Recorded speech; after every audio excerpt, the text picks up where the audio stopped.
ఆంధ్రప్రదేశ్ తీర ప్రాంతంలో కొత్త తుఫాను ప్రభావం తీవ్రంగా పడుతోంది. దీని కారణంగా తీర ప్రాంతాల్లో జనజీవనం పూర్తిగా స్తంభించిపోయింది. బలమైన గాలులు గంటకు 90 నుండి 110 కిలోమీటర్ల వేగంతో వీస్తుండగా భారీ వర్షాల వల్ల విస్తృతమైన వరదలు ముమ్మరమయ్యాయి. పలు లోతట్టు ప్రాంతాలు నీట మునిగాయి. వందలాది ఇళ్లకు నష్టం వాటిల్లగా విద్యుత్ స్తంభాలు నేలకూలాయి. ఇప్పటికే జాతీయ విపత్తు ప్రతిస్పందన దళాలు ఎన్డీఆర్ఎఫ్ మరియు రాష్ట్ర విపత్తు ప్రతిస్పందన దళాలు ఎస్డీఆర్ఎఫ్ రంగంలోకి దిగి సహాయక చర్యలు ప్రారంభించాయి.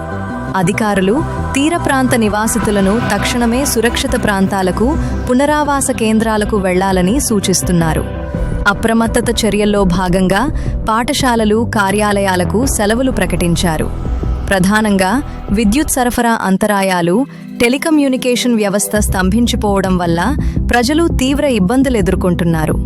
వాతావరణ శాఖ రాబోయే 24 గంటలు కీలకమని పేర్కొంటూ తాజా అప్డేట్స్ల కోసం అప్రమత్తంగా ఉండాలని కోరింది.